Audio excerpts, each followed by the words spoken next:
অন্যায়ের অন্ধকার যখন গ্রামকে গ্রাস করে তখন প্রতিবাদের আগুন জ্বলে ওঠে সাধারণ মানুষের রক্তে। আজকের গল্প শুরু হয় এক গৃহহীন বিধবা আর তার ছেলের হাহাকার দিয়ে, যাদের প্রাপ্য জমিটুকু কেড়ে নেয় অহংকারী জমিদার।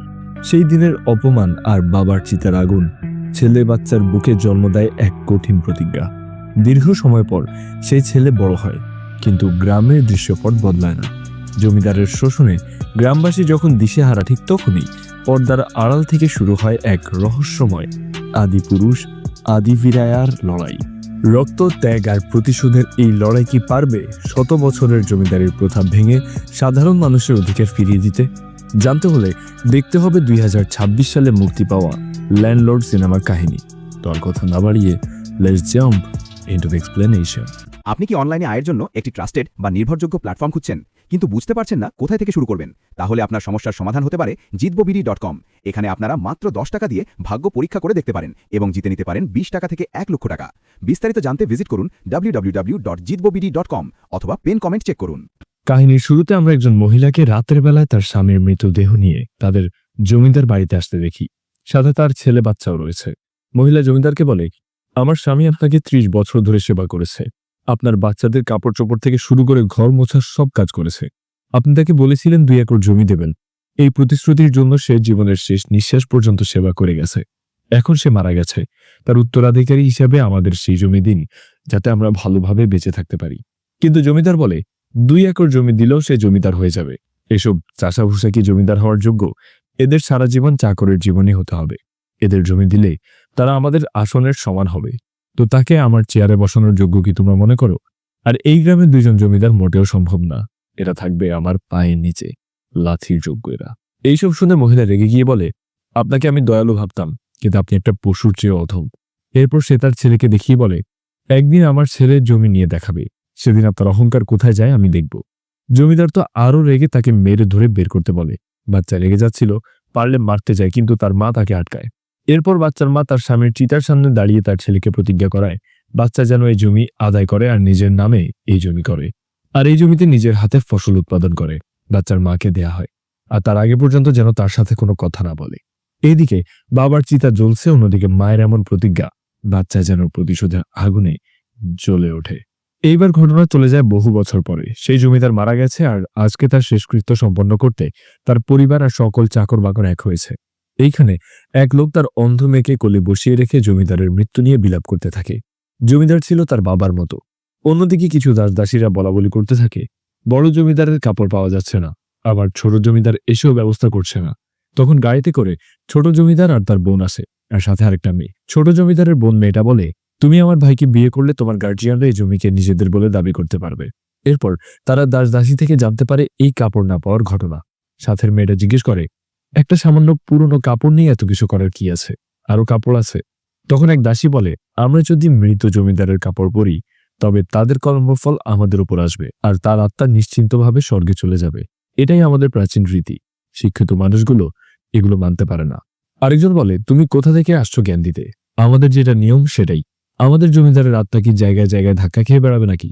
এরপর আরেকজন এসে জানায়, গাত্থি রেড্ডি শুধু কাপড় চুরি করেনি, জমিদারের মুকুটও চুরি করেছে। ওকে তো মাটিতে পুঁতে রাখা উচিত। এরপর ছোট জমিদার আরো কিছু লোক নিয়ে এক বাগানের মধ্যে যায়। বিশাল কলা গাছের বাগান, যার মধ্যে গাত্থি রেড্ডি তার লোকদের নিয়ে কুস্তি খেলছিল। মানে জমিদারের কাপড়কে একটা বড় বাঁশের মাথায় বেঁধে বলা হয়েছে যে সেটা যে নামাতে পারবে তাকে পুরস্কার দেয়া হবে। এইখানে এবার ছোট জমিদার তার দলবল নিয়ে আসে। ছোট জমিদার গিয়ে আগে সুন্দর করে হ্যালো বলে। গাত্থি রেড্ডি বলে, মানুষ তো শত্রুর মাথায় এনে ঝুলিয়ে রাখে, আমি তো শুধু কাপড় ঝুলিয়েছি, তাতেই এত? অবশ্য যে এইটা নামাতে পারবে তাকে পুরস্কার দেয়া হবে। ছোট জমিদারের পাশে একজন বলে, এইসব উগ্রতাই তোমার বাবার মৃত্যুর কারণ ছিল, তাই নিজের মৃত্যু না চাইলে এইসব বাদ দাও। তখন ছোট জমিদার বলে, আরে বাদ দাও, আমাদের কাছে এটা সামান্য কাপড়, কিন্তু তারা এটা যুদ্ধের পতাকা বানিয়ে উড়িয়ে দিয়েছে। এরপর ছোট জমিদার গাথিকে খোঁচা মেরে বলে সে যেন তার ব্লাড টেস্ট করে ডিএনএ টেস্টের জন্য দেয়। হতেও পারে ছোট জমিদার আর সে আপন ভাই, কারণ জমিদার সাহেব রাতে বিভিন্ন বাড়িতে গিয়ে তার লালসা মেটাতো। কোনোদিন হয়তো গাত্থি রেড্ডির মায়ের সাথেও জমিদারের কিছু হতে পারে। গাত্থি রেড্ডি তোর আগে ফুঁসতে থাকে আর তার দলবলকে বলে, এদেরকে মেরে মাটিতে পুঁতে দাও। আর শুরু হয় 2 পক্ষের মধ্যে লড়াই। কাদার মধ্যে তো 2 পক্ষের ভালোই লড়াই চলছে, আর ছোট জমিদার প্রায়ই সেই বাঁশটাকে লাথি মেরে দুর্বল করতে থাকে। আর এক পর্যায়ে ফাইট শেষে গাথির দলকে পরাজিত করে ছোট জমিদার এমনভাবে জোরে একটা বাঁশে লাথি দেয় যেটাই সেটা ঝুঁকে পড়ে প্রায় গাত্থি রেড্ডির মাথায় পড়ে। গাত্থি ভয় পেয়ে যায়, কিন্তু সেটা আর তার মাথায় পড়ে না। ছোট জমিদার এবার এসে সেখান থেকে জমিদারের মুকুট নিয়ে বলে, গাত্থি রেড্ডি, তোমার বাবা অনেক চেষ্টা করেছে এই মুকুট মাটিতে মিশিয়ে দিতে, কিন্তু শেষ পর্যন্ত সে নিজেই মাটিতে বিলীন হয়েছে। তাই আমাকে উস্কে দিও না, আমিও তোমাকে মাটিতে মিলিয়ে দিতে পারি। আগের জমিদার না হয় মরে গেছে, কিন্তু তার উত্তরাধিকারী তার থেকেও বেশি উজ্জ্বল হয়ে জ্বলবে। এরপর জমিদারের কাপড় আর মুকুট নিয়ে বাড়ির দিকে সে ফিরে আসে। এরপর জমিদারের স্মৃতিফলকের সামনে সেগুলো রাখে। ছোট জমিদার বলে, উত্তরাধিকার পরিবর্তন করতে হবে, কিন্তু নিয়ম বদলানো যাবে না, আইন বদলানো যাবে না। আর এটাই এই গ্রামের, এই মাটির ধর্ম। এতদিন বাঘের রাজত্ব ছিল, এখন তার থেকেও বড় বাঘ রাজত্ব করবে। সবাই তো ছোট জমিদারের জয় জয়কার করতে থাকে। এরপর সেখানে এমএলএ আসে, আর সেও জুতা খুলে রেখে সম্মান প্রদর্শন করে। ছোট জমিদার বলে, এমএলএ সাহেব তো দেখছি গ্রামের নিয়ম ভালো করে জানে। এরপর দৃশ্য চলে যায় ফসলের মাঠে। এইখানে সব মাঠ কাজ করা শ্রমিকদের পারিশ্রমিক দেওয়া হয় এক আঁটি ফসল। যারা যারা কাজ করে তারা এক আঁটি ফসল কাজ শেষে নিয়ে চলে যায়। কিন্তু দেবী নামের একটি ছেলে প্রতিবাদ করে। সেই বলে, এই এক আঁটি ফসল দিয়ে আমার কি হবে? এ দিয়ে তো কিছুই হয় না। আরো অনেকেই সায় দেয়। দেবী বলে, সোনার খনিতে কাজ করলে কি পেমেন্ট সোনা দিয়ে দেবে? তাই আমরা টাকার মজুরি চাই। আজকাল টাকা ছাড়া কিছুতেই মূল্য নেই। তো এই কথা শুনে তো জমিদারের লোকেরা দেবীকে মারতে শুরু করে। দেবীর মা তাকে ছেড়ে দিতে হাজারি করতে থাকে, কিন্তু দেবীকে প্রচুর মার খেতে হয়। আর জমির লোকেরা অন্যদেরকে বলে, মার খেতে না চাইলে এক আঁটি ফসল নিয়ে চলে যা। সবাই ভয়ে সেটাই করে। এরপর রাতের দৃশ্য দেখা যায়। এখানে ছোট জমিদারের জন্য দাসী গ্রহণের অনুষ্ঠান হচ্ছিল। দাসী মানে যে তার সাথে থাকবে, কিন্তু স্ত্রীর মর্যাদা পাবে না, যৌন দাসীও বলা যায়। তো অন্য গ্রামবাসীরা বলা বলি করছিল, যুগ যুগ ধরে এই রিচুয়াল চলে আসছে। কম বয়সী মেয়েদের দাসী হিসেবে নিয়ে আজীবন আয়েশ করে কাটায় এরা। কর্মচারীরা পায় কিছু জমি, তাই এরা বলা বলি করে পরের জন্মে জমিদার হয়ে জন্মাতে চায়। এরপর ছোট জমিদার আসে আর মেয়েটাকে একটা মালা পরিয়ে ফুল ছিটিয়ে রিচুয়াল শেষ করে। পরে আমরা সেই দাসীকে নেচে গিয়ে ছোট জমিদারকে মনোরঞ্জন করতে দেখি। মেয়েটা হয়তো মন থেকে ছোট জমিদারকে চায়, কিন্তু ছোট জমিদার শুধু তার শরীরের খিদা মেটাতে তাকে রাখছে। পরের দৃশ্যে দেখা যায় থানায় এক পুলিশ অফিসার অন্যদেরকে বলছে, ছোট জমিদার সবার জন্য কাপড় পাঠিয়েছে, সবাই নাও। এরই মধ্যে পার্থ সারথী নামের একজন বলে, এইসব কাপড় আমার শরীরে জ্বালা তৈরি করে। অফিসার বলে, তোমার কথা শুনে আমার শরীর জ্বালা করছে। তখন এক বৃদ্ধ লোক অনেক ছাগল এনে থানায় কমপ্লেন করতে আসে। অফিসার এসে বলে, এর থেকে 2টা ছাগল জেলেই ভরে দাও, সেগুলো দিয়ে ভালো ভুরি ভোজন হবে। বৃদ্ধ লোক বলে, আমি কমপ্লেন লিখাতে এসেছি, আমার ছাগল হারিয়ে গেছে, দয়া করে খুঁজে দিন, না হলে রেড্ডি সাহেব আমাকে মেরে ফেলবে। অফিসার বলে, কমপ্লেন নিলে ছোট জমিদার আমাদের মেরে ফেলবে। এরপর কনস্টেবল পার্থকে ডেকে বলে, এই বুড়োকে জেলে ভরে আদব কায়দা শেখা। পার্থ বাইরে এসে বলে, এখানে কোনো কমপ্লেন নেওয়া হয় না, সব বিচার হয় গ্রামের পঞ্চায়েতে। এরপর তো দেখা যায় গ্রামে পুলিশ আসে আর যুবক ছেলেরা এদিক ওদিক পালাতে থাকে, কিন্তু পুলিশ তাদের সবাইকে ধরে বেঁধে ফেলে। দেবী জিজ্ঞেস করে, আপনাদের কাছে ওয়ারেন্ট আছে? পুলিশ অফিসার উল্টো জিজ্ঞেস করে, দেবীর পড়াশোনা কত দূর? আর যখন জানতে পারে সে এসএসসিতে ইংলিশে ফেল, তখন বলে, ওয়ারেন্ট ইংলিশে লিখা, আর তুই ইংলিশে ফেল। এরপর যখন একদল যুবক ছেলেদের ধরে নিয়ে যাবে, তখন দেবীর মা জিজ্ঞেস করে অফিসারকে, তুমি না ভেঙ্কটাপ্পার ছেলে? তুমি তো আমাদেরই একজন, তাহলে গ্রামে কোথায় কোন অপরাধ হলো তার জন্য তুমি আমার ছেলেকে ধরবে? অফিসার তো তাকে তার মতো যুক্তি দেয়। দেবীর মাও তাকে গালাগালি দিয়ে চলে যায়। এরপর দড়ি দিয়ে বেঁধে টানতে টানতে সবাইকে পঞ্চায়েত সভায় নেওয়া হয়। এবার ছোট জমিদার আসে আর সবাই তাকে স্বাগত জানায়। সে এসে চেয়ারে বসে জিজ্ঞেস করে কি সমস্যা। তখন দেবী আর তার দল বলে, তারা কোনো ছাগল চুরি করেনি। পুলিশ অফিসার তাদের আগের চুরির অপরাধগুলো তুলে ধরে তাদেরকে এখানে আটকে রেখেছে। কিন্তু দেবী বলে, আমাদের যতই টেনে আনা হোক, যে অপরাধ আমরা করিনি সেই দায়ভার আমরা নেব না। তখন ছোট জমিদারের এক লোক বলে, তোরা বিচার করার কে? এইখানে ওই যে চেয়ারে যিনি বসে আছে সেই প্রধান বিচারক। ছোট জমিদার বলে, ছাগল আর তোদের মধ্যে পার্থক্য নেই, দুই জলই শেষ পর্যন্ত ভ্যা ভ্যা করিস। এরপর ছোট জমিদার অফিসারকে ডেকে বলে, এদের 200 টাকা জরিমানা করতে হবে। তখন দেবীর মা বলে, আমাদের তো মজুরি টাকায় দেয় না, এত টাকা কই পাবো? তখন গ্রামের সম্ভ্রান্ত লোকেরা বলে, আমাদের বাড়ি কাজ করলে আমরা টাকা দিয়ে বেতন দেব। তখন দেবীর বন্ধু কানে কানে বলে, 4টা ছাগলের জন্য 4 জন কেরানি নেবে, হিসাবে একেবারে ক্লিয়ার। এরই মধ্যে একটা লেডি অফিসার ছাগল কোলে করে আসে আর এক বৃদ্ধ লোককে বলে, এগুলো তার ছাগল। লেডি অফিসার বলে, ছাগল পাওয়া গেছে, কিন্তু চোর পলাতক। এইবার দেবীদের ছেড়ে দেওয়ার জন্য তাদের পক্ষ থেকে কথা ওঠে, কারণ তাদের তো কোনো দোষ নেই। কিন্তু ছোট জমিদার বলে, এটা কোর্ট না, এমনকি সারা দেশের সরকার এখানে এক হয়ে আসলেও আমার বিচার বদলাতে পারবে না, এমন নিয়ম আমার পঞ্চায়েতের। বৃদ্ধ লোক তখন বলে, এইভাবে বিনা অপরাধে কাউকে শাস্তি পেতে হলে এমন পঞ্চায়েতের বিচার আমরা মানি না। আমরা থানায় যাব, কমপ্লেইন করব, আর যা বিচার তা কোর্ট করবে। এই কথা বলে বৃদ্ধ লোক আর তার সঙ্গী চলে যায়। আর পরের দিন গ্রামবাসী তাদের ঝুলন্ত মরদেহ গ্রামের বটগাছ থেকে ঝুলতে দেখে। বুঝতে কারোই বাকি থাকে না এটা কিভাবে হলো। এর পরের দৃশ্যে দেখা যায় উকিলের অফিসে, যেখানে এক তহসিলদারকে তার অ্যাসিস্ট্যান্ট এসে বলে, স্যার তাড়াতাড়ি করুন, তারা এসে গেছে।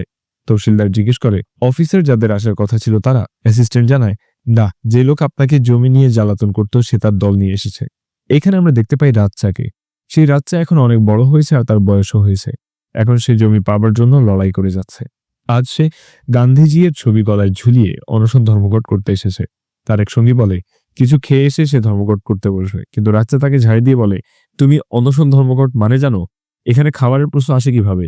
তখন তর্কের এক পর্যায়ে একজন জিজ্ঞেস করে, আচ্ছা, শ্রমিকরা নিজেদের জমি পাবার জন্য পাগল কেন? আরেকজন বলে, রাচ্চা নিজে পাগল না, সাথে আমাদেরও পাগল বানাচ্ছে। রাচ্চা বলে, এটা পাগলামি না, এটা এক প্রকার আগুন। এরই মধ্যে তহসিলদার একটা ডাব এনে বলে, রাচ্চা, সরকার তোকে জমি পাইয়ে দেবে, কিন্তু তার আগে তোকে এই জমিদার থেকে জমির বিবরণ লেখা একটা কাগজ আনতে হবে, আর সেটা দিয়ে আমি দরখাস্ত করে দেবো, আর এইভাবে প্রসেসিং হয়ে তুমি জমি পাবে। রাচ্চা জিজ্ঞেস করে, এতদিন আমার রক্ত জল করে সংগ্রাম করে গেছি সামান্য জমি পাবার জন্য, এখন এই সামান্য কাগজে লিখলেই জমি পেয়ে যাব, জমি আমাদের হয়ে যাবে? তহসিলদার বলে, আসলেই এরকম হবে। রাচ্চা সব শুনে অনেক খুশি হয়, এমনকি গান্ধীজির নামে স্লোগান দিতে থাকে। এরপর আমরা রাচ্চাকে বাড়িতে দেখি এক জোড়া জুতা পালিশ করতে। তখনই সেই লেডি অফিসার আসে আর বলে, বাবা, তোমাকে কতবার বলেছি এসব করবে না। রাচ্চা বলে, আরে এটা আমার মেয়ের জুতো, যে কিনা অন্যায়ের প্রতিবাদ করতে সবার পাশে দাঁড়াতে পুলিশ অফিসার হয়েছে। এই লেডি অফিসারের নাম ভাগ্য। সে রাচ্চার নিভাঙ্গার একমাত্র মেয়ে। ভাগ্য পুলিশ স্টেশনে রেডি হয়ে যাচ্ছিল, তার মা তাকে ডেকে টিফিন বক্স রেডি করে দেয়। এরপর মেয়ে চলে গেলে রাচ্চার মধ্যে রোমান্টিকতা জেগে ওঠে। সে তার বউয়ের সাথে দুষ্টুমি করতে থাকে, এই কামড় দিচ্ছে, চিপটি দিচ্ছে, ইত্যাদি ইত্যাদি। মানে এত বড় মেয়ে হয়ে গেছে, কিন্তু তাদের রোমান্স একটু কমেনি। কিন্তু তার স্ত্রী এই নিয়ে মাঝে মধ্যে খুব বিরক্ত হয়। সবসময় কি সব ভালো লাগে? কিন্তু কে শোনে কার কথা? রাচ্চা তো বাড়িতে কেউ নেই, এই সুযোগে বউকে নিয়ে গিয়ে ঘরের দরজা আটকে দেয়। পরের দৃশ্যে আমরা দেখি রাচ্চা তার দলবল নিয়ে জমি কাগজের সই পেতে ছোট জমিদারের বাড়ির সামনে গিয়েছে, কিন্তু ছোট জমিদার আসে না বললেই চলে। এরপর রাচ্চা তার দল নিয়ে যাত্রা দেখতে যায়। সেখানে সেই লোকটা আসে যার মেয়ে অন্ধ। মেয়েটার নাম পুত্তি। পুত্তির বাবা মাতাল হয়ে সেখানে এসেছে দেখে রাচ্চা বলে, নিজের 2 একর জমি চাষ করতে না পেরে আবার মদ খেয়ে মেয়েকে নিয়ে হাজির হয়েছিস। পুত্তির বাবা বলে, এত দরদ হলে মেয়েটাকে তোমরা নিয়ে যাও না। এরপর আরো দেখা যায় রাচ্চা একটা গরুর গাড়িও কেনে। তার স্ত্রী এটা নিয়ে কথা শুনে টাকায়ের পরিবর্তে উল্টো খরচ। রাচ্চা বলে, একসময় ছেলেমেয়েরা আমাদের সাথে থাকবে না, তাই তখনকার জন্য নিজেদের জমির ব্যবস্থা করাই ভালো। এত কিছুর জন্যই এই ব্যবস্থা। এরপর আরো কিছু গ্রামীণ অনুষ্ঠান আর রাচ্চার রোমান্টিকতা দেখানো হয়। সে তার স্ত্রীকে আসলেই অনেক বেশি ভালোবাসে, কিন্তু অতিরিক্ত রোমান্টিকতা তার স্ত্রীর বিরক্তির কারণ হয়। এরপর আমরা ছোট জমিদারের বাড়ি দেখি, যেখানে সে পঞ্চায়েত আসার জন্য রেডি হচ্ছিল। তার সেই দাসী তখন জড়িয়ে ধরে বলে, আমাকে শুকনো পাতার মতো দূরে ঠেলে দিবেন না ছোটবাবু, আমি কিন্তু আপনাকে দেবতার আসনে বসিয়েছি। ছোট জমিদার বলে, যে থালা আমাকে খাওয়ার শান্তি দেয় আর যে বিছানার ঘুমের শান্তি দেয়, সেগুলোর সাথে আমি প্রতারণা করি না। এরপর আমরা পঞ্চায়েতের আসর দেখি। রাচ্চা তার 2 একর জমির কাগজ নিয়ে এসেছে বিস্তারিত জানতে। তার সঙ্গী তখন বলে, নেবেই যখন তাহলে 2 একর কেন, 4 একর চাইতে পারো। এরই মধ্যে পাশে এক বয়স্ক দম্পতিকে দেখা যায়, যারা তাদের প্রেগনেন্ট মেয়ের যত্ন করার জন্য ফসলের পরিবর্তে আর্থিক মজুরি চায়, কিন্তু পঞ্চায়েতের প্রধান এসব মানতে নারাজ। এরপর সেখানে ছোট জমিদার আসে আর পঞ্চায়েতের কাজ দেখতে থাকে। আর এইখানে এক ইটের ডিলার এসে বলে, ছোট জমিদারের ভাটায় তৈরি ইট মজবুত না, তাই এই ডিল ক্যান্সেল করতে সে এসেছে। পরে তো সেই লোকের মাথায় মেরে ফাটিয়ে ইটের মজবুত প্রমাণ করে ছোট জমিদার। সেখানে রাচ্চা দেখে জিজ্ঞেস করে তার দাবি কি। রাচ্চা তখন তহসিলদারের কথা জানায়। ছোট জমিদার বলে, তুমি যদি 2 একর জমির মালিক হও, তাহলে তুমিও তো জমিদার হবে। একই গ্রামে 2 জন জমিদার কিভাবে সম্ভব বলো? তখন রাচ্চার লোকেরা বলে, সামান্য জমি নিয়ে তো আর আপনার সমান জমিদার হতে পারবো না। তাদের কথার মধ্যে আমার ছোট জমিদারের খাস লোক এসে বলে, একজন শ্রমিকের উচিত শ্রমিক থাকা, জমিদার হওয়ার স্বপ্ন দেখা বিলাসিতা।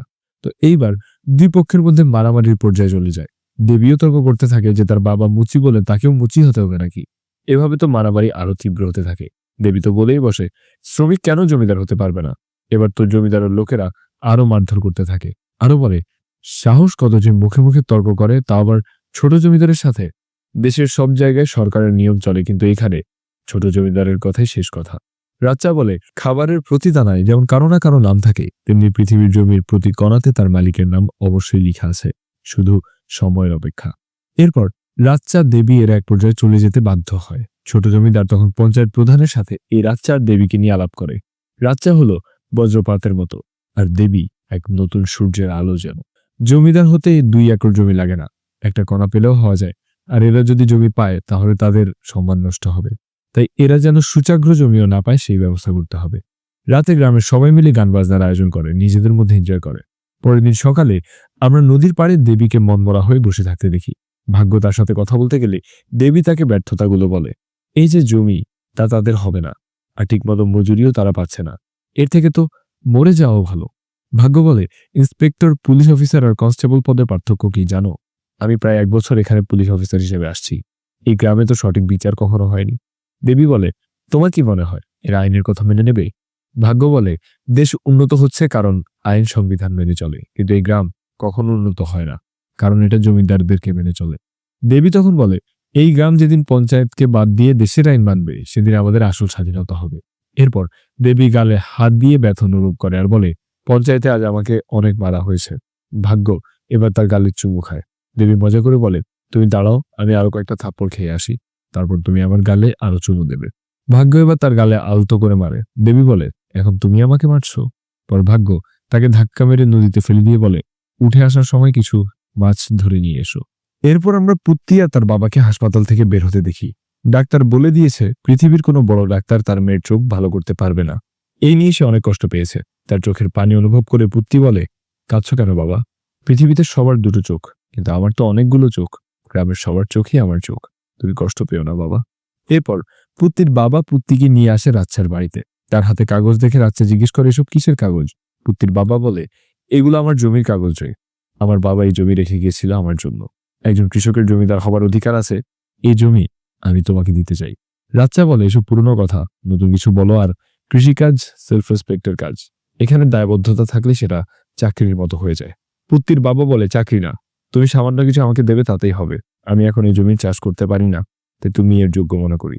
আর আমার মেয়ের তোমার ছাড়া আর কে আছে? আমার তো সময় শেষ। নিঙ্গাবা বলে, ও তো আমার মেয়ের মতোই, আমি ওকে দেখব। পুত্তির বাবা বলে, আমি আর কয়দিন বাঁচি, এরপর কিছু করে না গেলে গ্রামবাসী আমাকে গালি দেবে। এরপর অন্যান্য গ্রামবাসী এসে বলে, আমাদের টাকা থাকলেও এখানে কেউ আমাদের জমি দেবে না, তাই রাচ্চার উচিত এই জমি নিয়ে নেয়া। কারণ পুত্তির বাবা সীসা বড় জমিদারেরই সন্তান ছিল।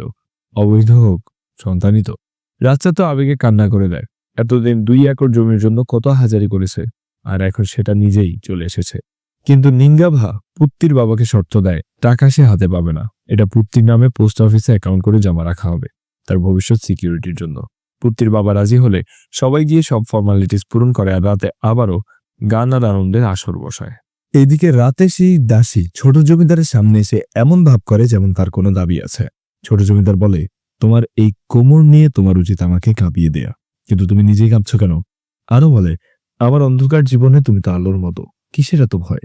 এরপর তাকে কোলে বসালে সেই দাসী বলে, জমিদার রাজা তো সীসাকে 2 একর জমি দিয়ে গেছে, আপনিও আমাকে কিছু জমি দিন যেখানে আপনার নামে প্রদীপ দিতে পারি। আমি তো আপনাকে ভালোবেসে দেবতা জ্ঞানে পুজো করি। ছোট জমিদার বলে, সীসার থেকে জমি কেড়ে নিয়ে আমি তোমাকে দেব। বড় বড় বিশ্ব জয় করা যোদ্ধা শাসক নারীর কাছে হার মেরেছে, সেখানে আমি কোন ছাড়? এরপর ছোট জমিদার তার লোকদেরকে বলে, সীসাকে কাল যেন আস্তানায় নিয়ে আসে। সীসা তো তার জীবন মদ খেয়েই পার করে, আর সে যে জমিদারের ছেলে এটা নিয়ে ছোট জমিদারের রাগেরও শেষ নেই। অবৈধ বলে কথা। এরপর তো আরো রেগে যায় যখন জানতে পারে সীসা তার জমি রাচ্চাকে দিয়ে দিয়েছে। ছোট জমিদার তাকে মারতে মারতে আধমরা করে ফেলে। সীসা বলে, আমার জমির জন্য আমার মেয়ের জীবন এখন সেফ। ছোট জমিদার বলে, আমার বাবা তোর মাকে করুণা করে জমি দিয়েছিল, আর তুই কিনা সেটা একটা ভিখিরির জাতকে দিয়ে দিলি। সীসা বলে, তোর তো অনেক আছে, আমার ওইটুকু না নিলে তোর হবে না। ছোট জমিদার বলে, আমার সব চাই। কিন্তু সীসা জানায় তার এখন কিছুই করার নেই। এরপর তো ছোট জমিদার আরো রেগে তার লোকদেরকে দিয়ে সীসাকে ইটের ভাটায় পুড়িয়ে মারতে বলে, কিন্তু সীসা সেখান থেকে পালিয়ে যায়। রাস্তা দিয়ে দৌড়াতে থাকে আর পেছনে জমিদারের লোকেরা ছোটে। সেই পথ দিয়ে গৌরী আর তার মা যাচ্ছিল। গাড়ি আসতে দেখে তারা জঙ্গলে লুকিয়ে যায়, আর পরে দেখতে পায় সীসাকে গাড়ি ধাক্কা দিয়ে রাস্তায় আশ্রয় ফেলে। সীসা মারাত্মক আহত হয়।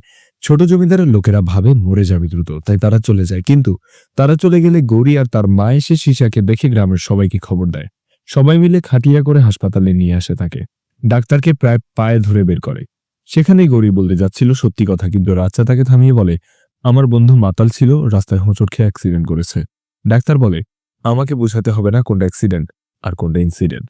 এটা মার্ডার কেস মনে হচ্ছে, তাই পুলিশ কেস করা ছাড়া আমি চিকিৎসা করাতে পারবো না।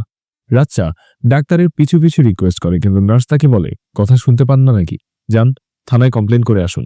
রাচ্চা আর কি করবে, দ্রুত থানায় যায়। ভাগ্য তার গায়ে এত রক্ত দেখে কারণ জিজ্ঞেস করে। রাচ্চা কিছু একটা বলে বড় অফিসারকে রিকোয়েস্ট করে কমপ্লেন নেওয়ার জন্য, কিন্তু অ্যাজ ইউজুয়াল সে তো রাজি না, কারণ ছোট জমিদারের নামে কমপ্লেন নেওয়া যাবে না। তো তারা সিদ্ধান্ত নেয় হাসপাতালে যাবে আর মৌখিক নোটিশ দেবে। এরপর পুলিশ অফিসার আর ভাগ্য থানায় আসে। পুলিশ অফিসার ডাক্তারকে বলে, আপনি চিকিৎসা করুন, আমরা সাথে আছি। কিন্তু ডাক্তার বলে, লিখিত ছাড়া হবে না। রাচ্চাও রিকোয়েস্ট করে মানবতার খাতিরেই করতে। নিঙ্গাভা তো রেগে বলে, এমন পেশা কেনই বা বেছে নিয়েছেন যেখানে বিপদে সাহায্যই করতে পারবেন না। রাচ্চা তাকে শান্ত করে আর পুলিশকে রিকোয়েস্ট করে আবারও, এমনকি পুত্তিকেও দেখায়। অন্ধ মেয়েটার বাবা ছাড়া আর কেউ নেই। এইবার ভাগ্য গিয়ে গাড়ি থেকে ডায়েরি নিয়ে আসে আর অফিসারকে মনে করিয়ে দেয় পুলিশের চাকরি করার সময় শপথ কি নিয়েছিল, আর সেই শপথের এখন সে অমান্য করছে। অফিসার বলে, ঠিক আছে, লিখো কমপ্লেন। এটা অ্যাক্সিডেন্ট মনে হলো, মার্ডার কেস মনে হচ্ছে, তাই আইনের ধারা অনুযায়ী কেস নেওয়া হলো। এরপর ডাক্তার নার্স চিকিৎসা করা শুরু করতে যায়, কিন্তু রাচ্চা দেখে তার বন্ধু সীসা আর বেঁচে নেই। সে শেষ নিঃশ্বাস ত্যাগ করেছে। রাচ্চা তো তাকে বুকে জড়িয়ে ধরে কান্না করতে থাকে আর অন্যরাও চোখের পানি ফেলে। এরই মধ্যে সেখানে পুত্তি পাশের রুম থেকে আসে আর সবাইকে ডাকতে থাকে, কিন্তু সবাই চুপ করে কান্না করতে থাকে। এরপর পুত্তি হাতড়ে হাতড়ে তার বাবার লাশের কাছে আসে আর হাত দিয়ে রাখতে থাকে। রক্তে ভেজা শরীরকে মদে ভেজা মনে করে। আর যখন ঘুম থেকে ওঠে না তখন চিন্তা করতে থাকে। রাচ্চা বলে, তোর বাবা গভীর ঘুমে আছে রে, বিরক্ত করিস না। সবাই যেন শোকে জর্জরিত। এদিকে সকালবেলা পুলিশ অফিসার যায় ছোট জমিদারের বাড়িতে। সে তো ঘাস কুচি করছিল এমনভাবে যেন মানুষ কোপাচ্ছে। এরপর পুলিশ অফিসার বলে, আপনি যেমন বলবেন তেমন কেস হবে, কোনো কালি লাগবে না আপনার উপর। ছোট জমিদার বলে, 20 বছর ধরে ক্লিন ইমেজ রাখার পরে সে এত বড় সাহস করলো যে আমার নামে এফআইআর। আমাদের বংশে কখনো পানি দিয়ে কালিমা মুছে না, মুছে রক্ত দিয়ে। এত আইনের নিয়ম দেখাতে আসছো, ঠিক আছে, গ্রামের প্রত্যেক ঘর থেকে একজন করে তুলে নিয়ে আসবো। যদি তুমি নিজেও বেঁচে থাকতে চাও তাহলে সবাইকে বোঝাও যে আমার আইনের বাইরে গেলে পরিণতি কি হবে। এরপর প্রত্যেক পরিবার থেকে এক একটা ছেলেকে চুরি সহ বিভিন্ন দায় ধরে আনা হয় আর অনেক মারধর করা হয়। কিন্তু তাদের মধ্যে একটা প্রশান্তি ছিল যে তারা একটা আইনি কাজ করেই এমন শাস্তি পাচ্ছে, কিন্তু গ্রামবাসী রাচ্চাকে দৌড় দিচ্ছে। তার জন্য সবাইকে জেলে নিয়ে মারধর করা হয়েছে। তার জমির জন্য এই নিরীহ ছেলেগুলো বলি হয়েছে। একজন বলে, কারো জীবন বাঁচাতে চাওয়া কি ভুল? অপর একজন বলে, একটা গাছ লাগানো ভালো, কিন্তু 10টা গাছ কাটা কি ভালো? আর থানায় এমন অত্যাচার দেখে ভাগ্য ইন্সপেক্টরকে জিজ্ঞেস করে, এইসবের মানে কি? ইন্সপেক্টর বলে, যখন শ্রমিক মন্দির তৈরি করে পরে সেখানে তাদের ঢুকতে দেওয়া হয় না। আবার জমিতে ধান ফলানো কৃষক প্রাপ্য মজুরি পায় না।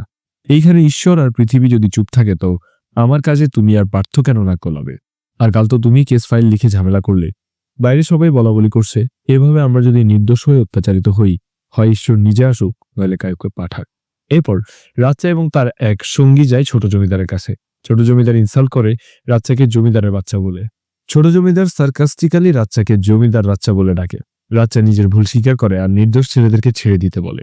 এই প্রথম কোনো কেস হয়েছে রাচ্চার জন্য। যা শাস্তি দেওয়ার তার রাচ্চাকেই দিক। ছোট জমিদার বলে, হাতের সব আঙ্গুল সমান হতে চায়, কিন্তু তারা পারে না। এখন বুড়ো আঙ্গুল যদি অন্য আঙ্গুলগুলোর সমান হতে চায় তাহলে আমি সেই বুড়ো আঙ্গুল কেটে ফেলবো। এই গ্রামের সম্ভ্রান্ত লোকেরা ছাড়া কারো নিজেদের জমি থাকতে পারবে না। সমস্যা শুরু হয়েছে জমি থেকেই, তাই জমিটা আমাকে দিয়ে দাও। রাচ্চা বলে, আমরা শ্রমিক, আর কাগজে কলমে জমি আমাদের হলেও আমাদের ভাগ্যে যা লেখা তা তো ঘামের সাথেই মুছে গেছে, তাই আর কি করা, আপনি যা বলবেন তাই হবে। কিন্তু রাচ্চার সঙ্গী বলে, এমন কাজ না করতে। তো রাচ্চা নির্দোষকে বাঁচাতে জমি লিখে দেয় আর টিপসই দিয়ে দেয়। এরপর রাচ্চা চলেই যাচ্ছিল, কিন্তু ছোট জমিদার তাকে আরো শাস্তি দেয়। তাদের দলের সবার জুতো দিয়ে গলায় মালা পড়তে হবে, তারপর গরুর গাড়ির বোঝাকে উঁচু করে ধরে রাখতে হবে সন্ধ্যা পর্যন্ত, তাহলেই ছেলেরা ছাড়া পাবে। রাচ্চা রাজি হয় আর সবার পা থেকে জুতো নিয়ে গলায় মালা পরে আর গরুর গাড়ি উঁচু করে দাঁড়িয়ে থাকে। তখন তার মায়ের কথা মনে পড়ে, যে কিনা তার বাবার মৃত্যুর সময় এই জমি নিজের করা নিয়ে প্রতিজ্ঞা করেছিল। তো সন্ধ্যায় ছোট জমিদার এসে দেখে তখনও রাচ্চা দাঁড়িয়েছিল আর তাকে দেখেই গাড়ির ভার নামায়। এরপর দুর্বল রাচ্চাকে বাড়ি নিয়ে আসা হয়। নদীর পাড়ে বসে নিঙ্গাভা তার হাতে ওষুধ লাগিয়ে দিচ্ছিল। তখন ভাগ্য এসে বাবার জুতা দিয়ে নিজের কপালে মারতে থাকে আর কান্না করতে থাকে। নিঙ্গাভা মেয়েকে শান্ত করে। ভাগ্য তার বাবার ইনসাল্ট মেনে নিতে পারেনি। এরপর রাতে মন্দিরের পাশে ভাগ্য আর দেবী দেখা করতে আসে। ভাগ্য বলে, যখন তারা আমাদের থানায় হামলা করে মেনে নিয়েছি, যখন চোর অপবাদ দিয়েছে মেনে নিয়েছি, জমি নিয়ে গেছে তাও মেনে নিয়েছি, কিন্তু আমার বাবাকে এমনভাবে জুতোর মালা পরিয়ে অপমান করবে এটা মানব না। আমার বাবা আমাকে পড়াশোনা করিয়ে মানুষ করেছে, আমি যদি তার পাশে দাঁড়াতে না পারি তাহলে আর আমার জীবনের মূল্য কি? ভাগ্য বলে, আগে তুমি ইন্সপেক্টর হও, তোমার পাওয়ার আসবে, তখন কিছু করতে পারবে। তাছাড়া তাদের বিরুদ্ধে লড়াই করতে কেউ আসবে না। এরপর ভাগ্য বলে সীসা আর রাচ্চার জন্য সাক্ষী দিতে দেবীর মাকে লাগবে, সে তো সব দেখেছে। কিন্তু দেবী বলে তোমার জন্য আমি সবকিছু করতে পারি, আমার জীবন পর্যন্ত দিতে পারি, কিন্তু আমার ফ্যামিলির দিকে একবার দেখো। এরপর ভাগ্য দেবীর হাত ধরে নিয়ে যায় মন্দিরের সামনে, আর সেখান থেকে একটা মঙ্গলসূত্র এনে দেবীকে বলে আমার গলায় পরিয়ে দাও, আমাকে বিয়ে করে স্ত্রী করে নাও, আমি নিজের আর তোমার পরিবারের প্রোটেকশন দিতে পারবো। দেবী বলে এইসব জেদ করার বিষয় না, তুমি তাদের চেনো না ভাগ্য। ভাগ্য বলে তুমিও রাচ্চাকে চেনো না, আর এই জিদ রাচ্চার থেকে এসেছে। রাচ্চা হয়তো সবার সামনে এখন হাসি খুশি মজা করে, কিন্তু তুমি সেই রাচ্চাকে চেনো না যে একটা গাছ কুড়োলের 10টা আঘাতে কেটে ফেলতে পারে। সে কেন 10 আঘাতের মধ্যে একটা গাছ কেটে নামায় জানো? যাতে সবাই তাকে 10 আঘাতের কোদালি রাচ্চা নামে রাখতে পারে। ভাগ্য বলে বাবার মাথায় আমাকে পড়াশোনা করানোর বুদ্ধি কে দিল জানি না। এরপর আমরা ফ্ল্যাশব্যাকে দেখি ভাগ্যের ছোটবেলা থেকে পড়াশোনা করে বড় হবার দৃশ্যগুলো। রাচ্চা তার মেয়েকে শিক্ষিত করতে অনেক পরিশ্রম করেছে। এরপর স্কুল পাশ করার পর রাচ্চা তার মেয়েকে নিয়ে সেই জমিদারের সভায় গিয়ে মুখ বড় করে বলে আমার মেয়ে শিক্ষিত হয়েছে আর প্রমাণ করে দিয়েছে যে শিক্ষা কোনো নির্দিষ্ট জাত বা বংশের জন্য সীমাবদ্ধ নয়। জমিদারের ব্যাপারটা ভালো লাগে না। এরপর আসে দেবীর পুজোর রথের আগের দিন। সেদিন রথ যাচ্ছিল আর রাচ্চার পরিবার দেখতে পায় হঠাৎ রথ থেকে একটা কাপড় পড়ে যায়, আর ভাগ্য কিছু না ভেবেই তা তুলতে যায়। এক কৃষকের মেয়ে হয়ে দেবীর কাপড় ধরবে, শিক্ষিত হলেই জাপ ধুয়ে ফেলা যায় না। জমিদার তাকে একটা পিলারের সাথে বাঁধতে বলে। ভাগ্যকে সেখানে বেঁধে চাবুক মারা শুরু হয়। দেবীর অবজ্ঞা হয়েছে, জমিদার তো তা মেনে নেবে না। এরপর 2-3 বার চাবুক মারার পরে সেখানে আসে নিজ্ঞা ভা আর মেয়েকে প্রোটেকশন দেয়। আর একটা চাবুকের বাড়ি পড়লে সে তার হাত কেটে নেবে বলে। তখন সেখানে কুটার হাতে আসে রাচ্চা, এসে সে ভাগ্যের বাঁধন খুলতে চায়। জমিদারের লোক বলে তুমি কি বিচারকে চ্যালেঞ্জ করতে চাও? রাচ্চা বলে আমি বিগত 20 বছর ধরে কাউকে চ্যালেঞ্জ করিনি, নিজের চ্যালেঞ্জ নিজে পূরণ করেছি, তবে আজ এই পিলার 10 আঘাতে ভেঙে দেব এই চ্যালেঞ্জ। জমিদার বলে এত সাহস? আচ্ছা যদি তুমি পারো তাহলে তোমাকে 2 একর জমি ফিরিয়ে দেব, কিন্তু না পারলে তোমার মেয়ের লেখাপড়া বন্ধ। এমনকি রাচ্চার মাও বলে এই সুযোগ, 20 বছরের আগুন আজ নেভানোর সময়, একটু রক্ত তো লাগবেই। তো এইবার শুরু হয় রাচ্চার লড়াই। রাচ্চা সে পিলারে কোপ দিতে যাবে, কিন্তু জমিদারের লোকেরা তাকে আক্রমণ করে। তাদের সাথে লড়াই করতে করতেই রাচ্চা এক একটা কোপ পিলারে দেয়। অনেকক্ষণ লড়াই করে তাদের পরাজিত করে অবশেষে রাচ্চা 4-5 কোপেই সেই পিলার ভেঙে ফেলে। এরপর তার চ্যালেঞ্জ জিতে পরিবার নিয়ে চলে আসে। রাচ্চার মা তো আনন্দে নাচতে শুরু করে, আর ভাগ্য তো দেবীকে নিজের হাত ছুঁয়ে দেখে। ভাগ্যরা এরপর রথে ওঠে। শ্রমিক সমাজ এটাকে নিজেদের জয় হিসেবে দেখে, কিন্তু জমিদার এটাকে ইনসাল্ট মনে করে আর গভীর রাতে সেই রথ জ্বালিয়ে দেয়। এইবার সিন বর্তমানে আসে, আর ভাগ্য বলে যে তার মায়ের জন্য অন্যের মাথা কেটে আনতে পারে তাকে শিখাতে হবে না কিভাবে সন্তানকে প্রোটেক্ট করতে হয়।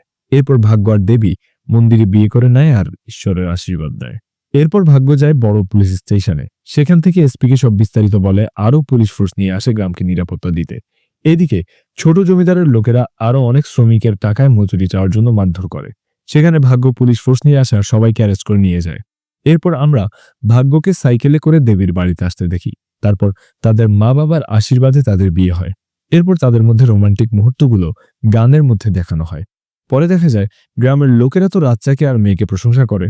এসআই না হয়েই ছোট জমিদারের লোকেদেরকে অ্যারেস্ট করে সে জেলে পাঠিয়েছে, আবার গ্রামে সিকিউরিটি এনেছে। আর সে যদি বড় অফিসার হয় তাহলে তো তার আরো পাওয়ার হবে।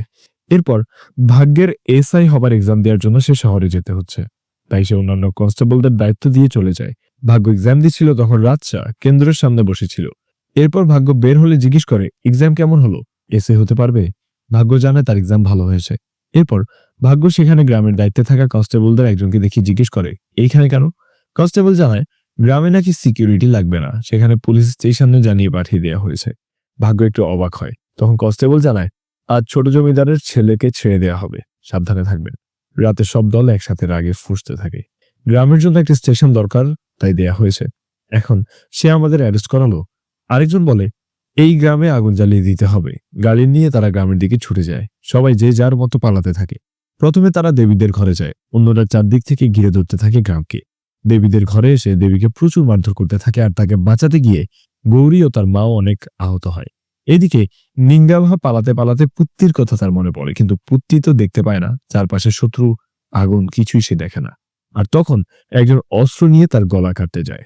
তখনই কুড়ালের এক কোপে তার হাত নামিয়ে দেয় রাচ্চা। মুখে কাপড় বেঁধে কুড়াল নিয়ে সে এক এক করে সবাইকে পরাস্ত করে, কিন্তু তার মুখ ঢেকে থাকায় অন্ধকারে কেউ তাকে চিনতে পারে না। এদিকে ছোট জমিদারের খাস লোক দেবীকে মেরে রক্তাক্ত করে ফেলে আর বলে, সেদিন খুব সাক্ষী দিলি, আজকে চুপ কেন? আজ তো যমরাজও তোকে বাঁচাতে পারবে না। তখন অন্য লোকেরা এসে তাকে জানায় তাদের একজনের হাত কেটে দেয়া হয়েছে। মুখ কাপড়ে ঢেকে কেউ একজন তাদের লোককে এমনভাবে মারছে যেন সব রক্ত বের করে নেবে। মনে হয় যমরাজ নিজেই এসেছে। সবাই দেবতাকে আরে হাত তুলে প্রণাম করছে যেন। এই কথা শুনে দেবী হাসে আর বলে, এতদিন তোমরা আমাদের শাসন করেছ, এইবার তোমাদের পালা। সে এসেছে তোমাদের সাহায্য করতে। দেবতার হাতে অস্ত্র থাকে, আর সে যাই ধরে তাই অস্ত্র হয়ে যায়। সে আমাদের আদি ভিয়ারা। তখন সে জিজ্ঞেস করে, সে তাহলে মুখ ঢেকে আসে কেন? এত কিসের ভয়? দেবী বলে, আজ আমি মারা যাব, কিন্তু সে এসেছে তোমাদের ছাই করতে। এরপর ছোট জমিদারের লোকেরা বের হয়ে বলে, দেখি আজ তোকে কে বাঁচায়। তারপরেই আগুন ধরিয়ে দেয়।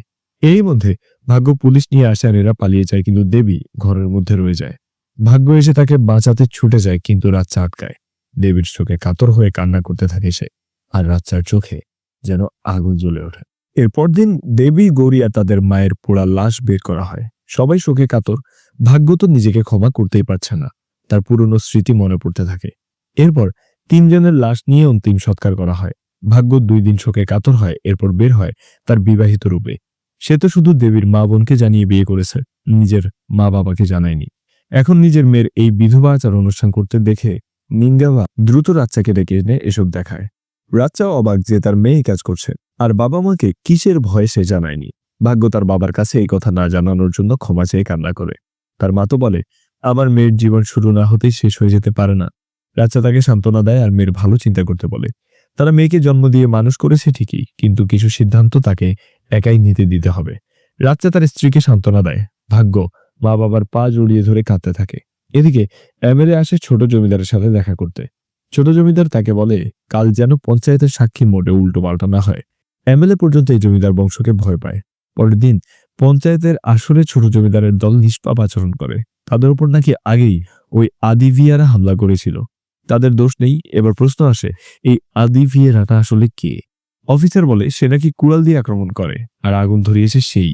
এরপর তো অফিসার ভাগ্যের উপর দোষ দেয়, তার উচিত ছিল না ছোট জমিদারের ছেলেকে আটক করা। রাজ্যে তার মেয়ের পক্ষে কথা বলে, কারণ তার মেয়ে আইনের পক্ষে কাজ করেছে। এমএলএ বলে, একে অপরকে কাদা ছোঁড়াছুড়ি না করে নিজেদের মধ্যে সমঝোতা করা ভালো।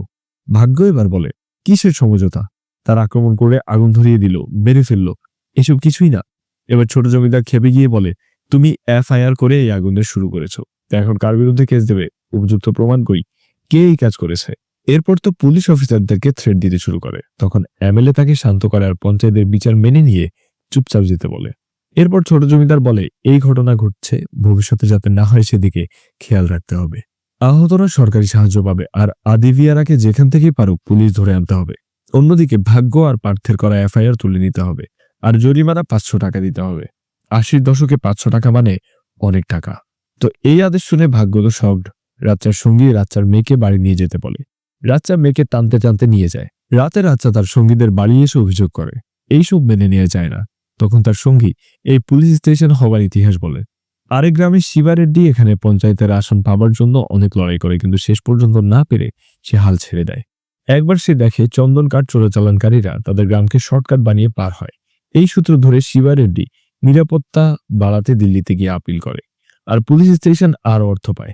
পুলিশ স্টেশন যেদিন উদ্বোধন হয় সেদিনই ভেতরে একজনের লাশ পাওয়া যায়। তখন জমিদার রাজা আর ছোট জমিদার সেখানে এসে রুল করে দেয়, তাদের গ্রামে একমাত্র বিচার করবে পঞ্চায়েত। তাই সেখান থেকে আসা কোনো প্রকার অভিযোগ যেন এখানে নেওয়া না হয়। এটা এক প্রকার অর্ডার। আর যখন থেকে দেখা যায় ছোট জমিদার অনেক খুন করেছে, একটারও অভিযোগ জমা পড়েনি আর বিচারও হয়নি।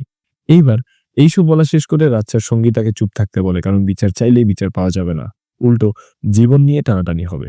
সেদিন রাতে রাচ্চার স্বপ্ন দেখে তার পরিবারের ক্ষতি, তাই রাতের আধারে সে পালিয়ে যাওয়ার সিদ্ধান্ত নেয়। সব গুছিয়ে সে সবাইকে নিয়ে পালিয়ে যাচ্ছিল, তখন ভাগ্য বলে, দেবী আসলে মরেনি, মরেছে গ্রামবাসীর মনুষ্যত্ব। আর এইভাবে পালিয়ে যাওয়ার জন্য আমাকে লেখাপড়া শিখিয়ে মানুষ করনি বাবা। আমি দেবীকে কথা দিয়েছি, এসআই হয়ে এদের বিরুদ্ধে লড়ব। তখন রাচ্চা বলে, তোদের এই জেদের জন্য আমার কুড়াল আবার জেগে উঠবে, আবার রক্ত দাবি করবে। সেই পুরনো রাচ্চা আবার জেগে উঠুক, তা তোর মা চাইবে না। এরই মধ্যে দেখা যায় নিঙ্গাবা সেখানে নেই। পরে তারা তাকে খুঁজে পায় সেই কুড়ালে ধার দিতে, আর বলে, পালিয়ে গিয়ে আর কত, পালিয়ে যাওয়া সমাধান না, তাই লড়াই করতে হবে। এই বলে সে মেয়েকে নিয়ে ঘরে যায়। অন্যদিকে ছোট জমিদারের লোকেরা নিরীহ মানুষদের উপর অত্যাচার করে আর বের করার জন্য চেষ্টা করছে এই আদি ভিয়েরাটা আসলে কে, কিন্তু কেউ তা জানে না। এইভাবে সমাধান না পেয়ে তারা সামনের উৎসবের দিন ভাগ্যকে মারার প্ল্যান করে। এদিকে ভাগ্য তার বাবা মা উৎসবের জন্য যেখানে ছাগলের লড়াই হবে সেখানে যাবার জন্য বের হয় তাদের কুড়াল কাস্তে নিয়ে। ভাগ্যের এখানে নিরাপত্তা দেওয়ার ডিউটি আছে যাতে ছাগলের লড়াই দেখতে আসা লোকেদের মধ্যে ঝামেলা না হয়। ছোট জমিদার প্রধান অতিথি হিসাবে ছাগলের লড়াই শুরু করতে পতাকা ওড়ায়। এরপর কিছুক্ষণ লড়াই চলার পরে সেখানে কেমন একটা এলোমেলো অবস্থা, জনগণের দৌড়াদৌড়ি শুরু হয়। আর রাচ্চা এখানে একটা গাছ কেটে সেটাকে ব্রিজ বানিয়ে সেই লড়াইয়ের ময়দানে নিয়ে আসে, আর অনেকেই তার কুড়াল নিয়ে তাকে মারতে থাকে। আসল আদি ভিয়েরা এখন সামনে। নিঙ্গাবা এসে ছোট জমিদারের উদ্দেশ্যে বলে, দেখিনে তোদের এত খোঁজ করা মানুষকে, যে বড় বড় গাছও 10 কোপে নামিয়ে ফেলে। তার মেয়ের বিপদে সে চুপ করে থাকবে মনে হয়? সে 100 মানুষ শেষ করে দিতে পারে। সে যদি এই অনুষ্ঠানের আসরের মাঝে এসে দাঁড়াবার সাহস করে, বুঝে নে কি কি হতে পারে। এরপর তারা 3 জন চলে আসে। এইবার রাতে ছোট জমিদারের লোকেরা গ্রামে এসে গ্রামবাসীদের উপর থ্রেট করতে থাকে। জিজ্ঞেস করে, এ কে? এ তোদের কি দিয়েছে? এক বৃদ্ধ লোক উঠে এসে দেখায়, আমাদের সে সাহস দিয়েছে অন্যায়ের বিরুদ্ধে লড়াই করার। এইখানে সবারই হাতে অস্ত্র দেখা যায়। এরপর লোকটা অতীতের গল্প শুরু করে। সেই রথ যখন আগুনে জ্বলে যায়, সেই আগুনের উপর হাত থেকে সে প্রতিজ্ঞা করেছিল। এরপর সেই 2 একর জমিতে সে পরিশ্রম করে বড় বড় ফসল ফলায়, মায়ের কথা রাখে। কিন্তু এই ফসল জমিদারের বুকে আগুন ধরিয়ে দেয়। এক রাতে সে মাঠে গরু ছেড়ে দেয় আর সব ফসল নষ্ট করে দেয়। এর প্রতিবাদে রাচ্চার মা জমিদারের বাড়িতে হাঙ্গামা করতে যায়, কিন্তু তারা তাকে মারতে মারতে আধমরা করে ফেলে। শেষ নিঃশ্বাস বাঁচিয়ে রাখে ছেলে রাচ্চার জন্য। এরপর তাকে বাইরে বেঁধে রাখা হয়। রাচ্চা এসে এই দৃশ্য দেখে পাগল হয়ে যায় আর এক এক করে সবাইকে মারতে থাকে, কিন্তু শেষ পর্যন্ত তার মা মারা যায়।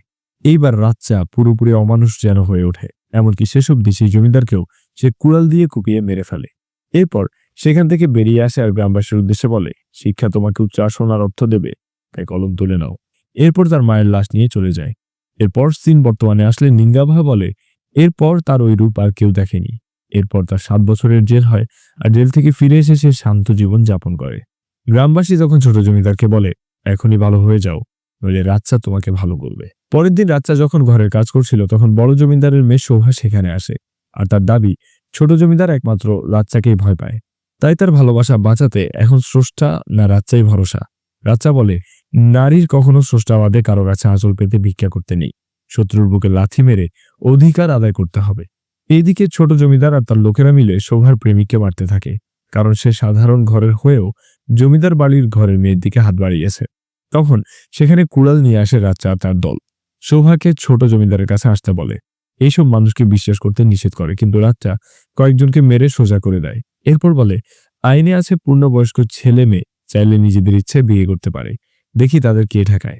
এরপর মন্দিরের সামনে শোভার বিয়ে হয় আর ছোট জমিদার অনিচ্ছা সত্ত্বেও সেখানে আশীর্বাদ করে। এরপর রাগ দেখিয়ে চলেও যায়। এরপর তারা সবাই মিলে খুশি খুশি বাড়ি যায়। ভাগ্য তার মঙ্গলসূত্র নদীতে ফেলে দেয়, আর স্মৃতি রেখে তো লাভ নেই। এরপর গ্রামের লোকেরা রাচ্চার সাথে বিপ্লবের আন্দোলনে নামে। তাদের মাঠে কাজ করবে না, তাদের দাবি যদি না মানা হয় তারা মাঠ বন্ধ রাখবে। ছোট জমিদার দেখে ফসল উৎপাদন হয়ে গেলে তো এদের আর লাগবে না, তাই সমঝোতা করতে আসে। সবার দাবি জিজ্ঞেস করে। সবাই বলে তাদের মজুরি হবে টাকায়, অতিরিক্ত পরিশ্রমের অতিরিক্ত মজুরি, আর পোশাক খাওয়া দাওয়ার সুবিধা থাকতে হবে। এইসব শুনে কিছু বলার না দেখে ছোট জমিদার চলে যাচ্ছিল। তখন রাচ্চা বলে, আজ আমরা দাবি আদায় করছি, পরে আমরা জমিও আদায় করব। সেদিন রাতে গাড়িতে যেতে যেতে ছোট জমিদার তার দলে একজনের কথা চিন্তা করে। সে বলেছিল, অবৈধ সন্তান বড় হয়ে মাথা চাড়া দেওয়ার আগেই তাকে শেষ করে দিতে হবে, সীসার মতো কেউ যেন না হয়। এইসব চিন্তা করে ছোট জমিদার তার সেই দাসীর কাছে যায় যে কিনা প্রেগনেন্ট ছিল, আর কথা বলতে বলতে এক পর্যায়ে তাকে শ্বাসরোধ করে হত্যা করে। পরের দিন তো নদীর পাড়ে লাশ পাওয়া যায়, আর একজনকে রেডিও করে রাখা হয় যে বলে রাচ্চা এই খুন করেছে। এইসব খবর থানায় আসলে ভাগ্য দ্রুত বাড়ি এসে তার বাবা মাকে সবকিছু জানায়। এখন জেলে নেওয়া ছাড়া আর কোনো উপায়ও নেই। নিঙ্গাভা বলে, কার এত সাহস যে আমার স্বামীকে জেলে নিবে? রাচ্চা বলে, অন্য কেউ নেয়ার আগে আমার মেয়েই নিক। এরপর ভাগ্য তার বাবাকে জেলে নিয়ে যায়, আর সেখানে ছোট জমিদার মজা নিতে অপেক্ষা করছিল। বাবা খুনি আর মেয়ে পুলিশ। পরে রাচ্চাকে জেলে রাখা হয়। অন্যদিকে গ্রামবাসী এসে থানা ঘেরাও করে। ছোট জমিদার তো পুলিশ উস্কে দিয়ে তাদের উপর লাঠিচার্জ করায়। ভাগ্য চুপচাপ দাঁড়িয়ে থেকে দেখে, কারণ তার কিছুই করার নেই। এরপর ছোট জমিদার বলে, যুগ ধরে এখানে জমিদারি চলে, সেখানে তোমরা রাজত্ব করতে পারবে কিভাবে ভাবলে? এরপর ছোট জমিদার আস্তে আস্তে রাচ্চাদের গ্রামের সবাইকে বয়কট করে। তাদের কোথাও কেউ কাজ দেয় না, খাবার কিনতে পারে না, আরো কত সমস্যা। রাস্তায় নেমে আসে সব। এইসব শুনে জেলে বসে রাচ্চা আর তার স্ত্রী রান্না খাবার খেতে পারে না, উল্টো দিকে ফিরে কান্না করতে থাকে। ভাগ্য নিরুপায়। পরে সে ছোট জমিদারের কাছে গিয়ে হাত জোর করে ক্ষমা চায়, গ্রাম ছেড়ে দেবে বলে। ভাগ্যের ক্ষমা চাওয়া তাকে প্রশান্তি দেয় আর সে রাজি হয় রাচ্চাকে ছেড়ে দিতে। এরপর ভাগ্যকে দানের শাড়ি দিয়ে বিদায় করে দেয়। ভাগ্য বিমর্ষ মুখে ফিরে আসে, কারণ ছোট জমিদার তাকে দাসী হিসাবে অফার করেছে। এইসব অপমান নিয়ে সে দেবীর মন্দিরে গিয়ে ক্ষোভ প্রকাশ করে। আর তখন সেখানে সে শোভাকে তার বিয়ের শাড়িতেই দেখতে পায়। খোঁজ নিয়ে দেখা যায় সেদিন ছোট জমিদার তাদের নিয়ে গিয়ে শোভার বরকে খুন করেছে। এরপর শোভাকে নিয়ে ভাগ্য থানায় যায়। পুলিশ অফিসারকে সব বলে, এমনকি এইটাও যে শাড়ি দিয়ে ছোট জমিদার তাকে নোংরা ইঙ্গিত করেছে। কিন্তু কে শোনে কার কথা? তাই পার্থ এটা কেস ফাইল নিয়ে ভাগ্যকে সাথে নিয়ে ওয়ারেন্ট সহ ছোট জমিদারকে ধরতে যায় আর সবার সামনে তাকে অ্যারেস্ট করে নিয়ে আসে। কেউ আটকাতে সাহস করে না ভাগ্যের ঝাঁঝালো কথা শুনে। এরপর তো থানায় আসার পর জেলে রাচ্চা তাকে দেখে বেশ মজা নেয়, কিন্তু পরের দিন ছোট জমিদারের জামিন হয়ে যায় আর সে আবার বের হওয়ার সময় অনেক লম্বা চওড়া কথা বলে।